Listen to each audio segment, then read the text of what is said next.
And you still have some competitions on the horizon, left-handed, obviously. Yeah. How does what you're going through with the right hand now affect the way that you can prepare for those competitions?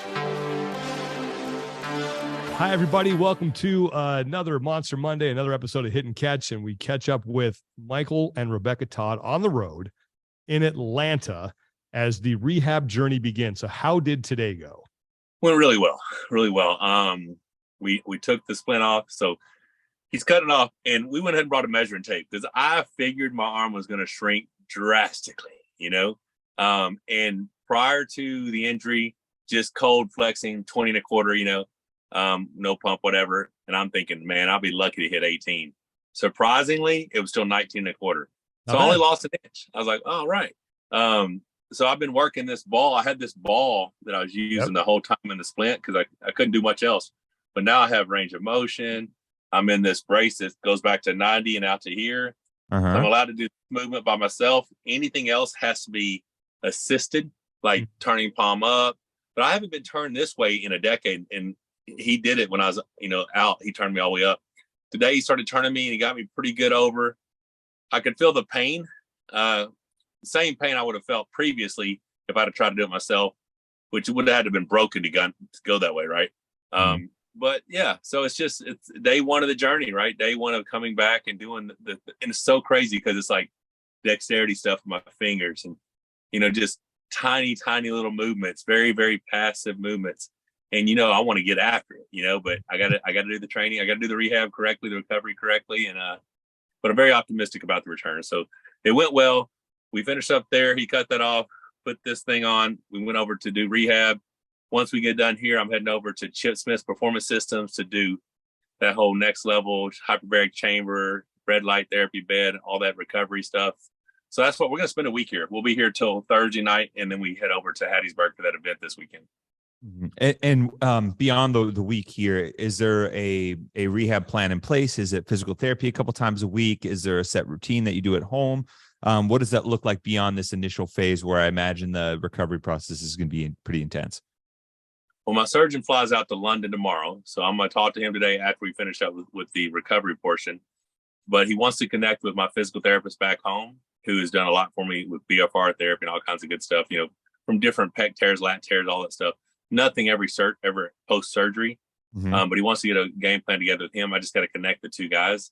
And with him flying out tomorrow and my physical therapist kind of being, hit and miss sometimes, I may not be able to get them guys to coordinate until next week sometimes. So I'm just going to be here with his physical therapist for the next few days. And when he sends me home with some sort of a game plan to do until those two coordinate, that's pretty much what I got. And you still have some competitions on the horizon, left-handed, obviously. Yeah. How does what you're going through with the right hand now affect the way that you can prepare for those competitions? Well, the biggest thing is not flexing my right bicep, not tensing up, not doing anything that could possibly cause that tendon to unattach or whatever, to tear again. Now, the biggest thing is that he told me, he said, we have three things. We got to work on. The reason we got me out of the thing was to work on my range of motion, right? Because we got this after surgery, so we don't want to lose it. We want to get as far here as possible, all that stuff. And today he did push me further today than I've been in 15 years, other than when he did it when I was out. The other thing was, so the bicep tendon, he reattached it, anchored it in, but the actual tendon itself was shredded. So he had to re-put that. So like it's supposed to be in a tube. And it had flattened out and had tentacles going everywhere, like crazy, right? So Tommy saw it. I got to see it. Yeah, it was pretty awesome. So they tubularized it, I guess, right? So got to make sure that doesn't tear and it doesn't shred inside again. So we want to get me range of motion, but we don't want to tear those things off. So it's like you want to be aggressive, but you also want to be slow about it. So it's, you don't want to lose the range of motion, but you don't want to risk injury. So that's kind of where I'm. It's just got to be very, very careful because the end result is 100% recovery, right? Coming back to a better than my previous form. And it's realistic to think that it would be better than where I have been recently because I've had so much damage. I've been competing with such a disadvantage because my arm is so messed up that once I get a healthy functioning arm and able to build that strength to go with that range of motion, all the other things, I should have a better performance, you know? Yeah. So sounds like obviously the connection point for the tendon is important. The structure of the tendon itself is important. And then so obviously rehab training, everything is going to be worked around that too, to make sure you also are able to build your range of motion health. Is there any specifics that they gave you around training the opposite side? Obviously you don't want the flex or anything like that, but did you go through like maybe what is okay? What are some things that you can really focus on and hopefully hammer in these coming months to, kind of keep you going? Well, essentially right after surgery, because this is getting back to the question that you asked that I didn't answer, was he basically told me to do whatever I wanted with my left arm, as long as I don't do anything explosive that causes my right side of my body to tense up.